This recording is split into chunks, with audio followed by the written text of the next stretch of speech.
খেলা হবে দাদু, খেলা হবে। এ ব্রাজিল ভক্তরা কোথায়? খেলা হবে 7 তারিখ ইকুয়েডরের সাথে আর 11 তারিখ প্যারাগুয়ের সাথে। হোয়াই দেবে। মোট কথা ব্রাজিল কাঁপাইয়া লাইবে, ফারিয়ে লাইবে, চিরিয়ে লাইবে।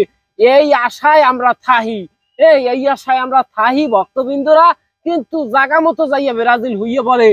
চিন্তা করেন ব্রাজিলের যে ওই যে উদীয়মান ফেরলে হার সেইগুলারে আইন্ডিয়া ব্রাজিল দল আবারও সাজাইছে।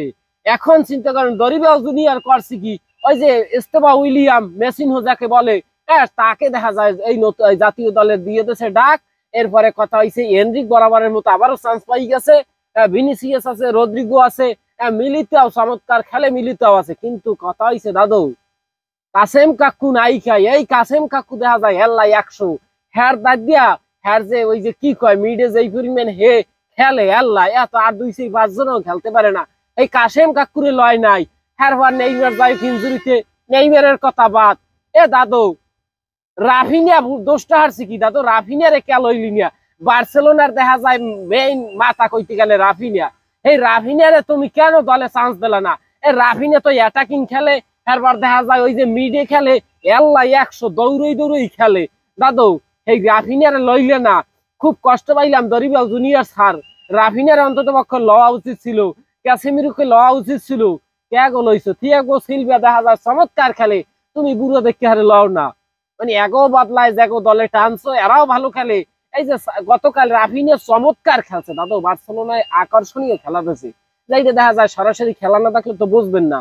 হ্যাঁ চিন্তা করেন সাবিনো যে খারাপ খেলে না, সাবিনো অসাধারণ আমায় খেলাধুলা দিতে আছে। যাই হোক, রদ্রিগো সাবিনো এখন ওই একই পেশে আবার বাজে যাইয়া ওই যে রাফিনিয়া, এখন তিনজনের তো সাবিনো দেখা যায় চমৎকার খেলে, রদ্রিগোর কথা তো কই লাভ নাই। কিন্তু রদ্রিগো তো 10 নাম্বার পজিশনেই খেলে দাদু। এই ক্ষেত্রে তো আপনি রদ্রিগো রাফিনিয়াকে টানতে পারতেন, কিন্তু আপনি টানলেন না। এই জন্য আন্তরিকভাবে দুঃখিত। ব্রাজিল দল আবার যদি দেখা যায় কাইতেই পারে, একদম সম্পূর্ণ দোষ দেবো দাদু দরিবেল জুনিয়র আপনাকে। আপনার জন্য এই ব্রাজিল টিম বারবার দেখা যায় কাইতেই পারে, চিত্রাই করে। এই কোচের অভাবে ব্রাজিল দলে পর্যাপ্ত পরিমাণে অসাধারণ প্লেয়ার আছে, নামি দেমি গুণী প্লেয়ার আছে, কিন্তু এক কাজে লাগাইতে পারে না। এই যে কোচের ব্যর্থতা, ব্রাজিল টিমের ব্যর্থতা। ব্রাজিল যারা ভক্তরা আছেন আশা রাখতে পারেন হয়তো বা ব্রাজিল সামনে ঘুরিয়ে দাঁড়াইবে, কিন্তু কবে ঘুরিয়ে দাঁড়াইবে এইটা এখনো কওয়া যাইতেছে না। কে কিসের জন্য?